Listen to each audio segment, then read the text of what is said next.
Hey everybody, Mason Taylor back to bring you another beautiful hot drink here. We're going for our Wattle and Jing Tonic Elixir.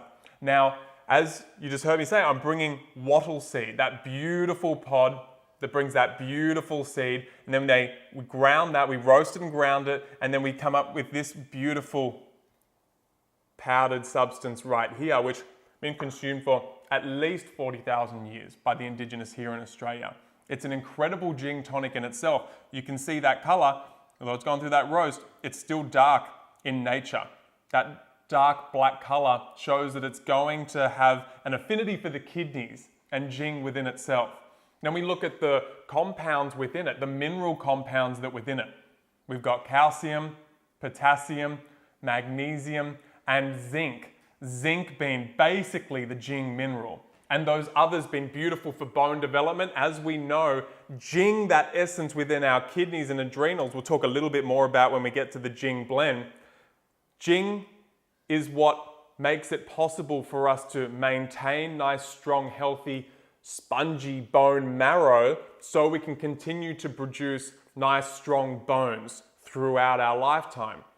And so I'm getting that combination there of a beautiful Jing indigenous food, wattle, roasted wattle, and then I'm going to be adding in our Jing tonic herbs. But let's get a good teaspoon of that Jing containing roasted wattle. So I've got that in there. I'd like a little bit more, to tell you the truth. I'm going to get a little pinch of my garnish here and get that in there. All right, a little bit more. I mean, more the merrier. I love the bitter. You know, it's nutty. Right, it's beautifully bitter and nutty, that wattle, and it's somewhat like a coffee substitution. It's not as close on the mark as, say, like a dandy chicory roasted blend, but I love the fact that it has a unique nutty flavor.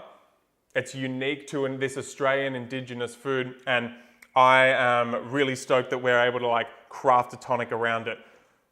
Very hearty food, one that was used in times of drought. Those kinds of foods that can really withstand the elements and still thrive shows that they have a lot of adaptability and a lot of Jing within themselves. That's why I wildcraft. That's why, if possible, I'll get my herbs fully wild harvested if it's sustainable. Otherwise, grown in with most little amount of intervention in the environment, exposed to the harshness of the elements so that they get those adaptogenic compounds deep within the herb. That's what's going on here with these Jing herbs. All those beautiful benefits we were hearing about Jing, these are the Jing herbs that are going to pour that back into kidneys and adrenals. Great staple to have in the diet, those Jing herbs. I've gone a heap teaspoon because I'm feeling good, I'm feeling Jingy. Next, I'm going to add a little bit more of a flavor profile in the mesquite. This is the mesquite here, Central American, South American food. Beautiful caramelly kind of flavor, high in lysine, high in calcium, but it's also, as I said, it's going to bring a little bit of that caramel flavor, which is going to be really beautiful. It's going to balance out that wattle, and it's going to bring some little slight bit of sweetness, which I'm really looking forward to as well in experiencing. Now, next, I'm going to add a little bit of fat in here. Although I'm going to be using a bit of almond milk, hot almond milk, I'm going to use a bit of grass-fed butter. I really want this to be creamy. I really want this to be fatty. You can use coconut oil if you wish to keep it vegan. Next, I'm going to go for the honey. I'm going to sweeten this up, further balancing out that bitterness of the wattle and that slight bitterness of the Jing herbs, which shows that it has good medicine in there. I'm just going to put a good, probably like a teaspoon, good dollop of honey. You know, go wild, do it the way that you want to do it, make it yours. All right, beautiful. Dollop. And then I'm not sharing this, so I get to do what I want with the spoon. Good local honey right there. Yum. Next, I'm going to get a little bit of vanilla in there. Again, this is just going to bring out, as we know, vanilla just tastes good on its own. Got a good pinch in there. But that's going to bring out a lot of the flavors even further. Next, I'm just going to add in my almond milk. So I've just heated that in a saucer. I've got about just over 200 mils of almond milk in there. And then I'm going to blend that up, Buttercup.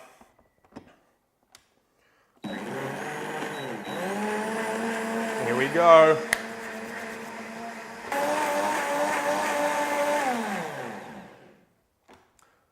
So you can see I was blending that on high there. Oh, smells amazing. That's because I really wanted to blend up that wattle seed, that roasted wattle. The other thing you can do if you don't have a blender is you can take your roasted wattle seed and you can steep that in boiling water for 2 to 3 minutes, and that's going to take out all that medicine and all those bitter botanicals in there. Then you can strain that and you won't have those hard little bits if you don't have a high power blender like I do here. Next, I'm going to pour this delicious elixir, and then I've just got one more garnish to go on there. Look how nice and creamy that is. That nut milk, yeah, that's right, that's intentional. That's going to make a beautiful shot right there, that pour over. Then I've just got a little bit of nutmeg here. Beautiful, beautiful herb, nutmeg. Great for the brain. Just tastes incredible. Great for the libido. And there we have it. Wattle and Jing tonic. Now, it's a very well balanced, very spice driven elixir. It's bringing a lot of minerals, a lot of essence to your kidneys. With those Jing herbs in there, it's bringing that practice of having Jing herbs in your life and in your lifestyle daily, so you can start pouring that essence, you can start pouring that longevity back into your life.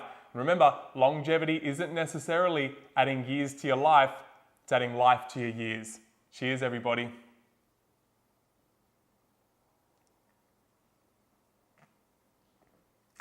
Far out, that's good. It's so good.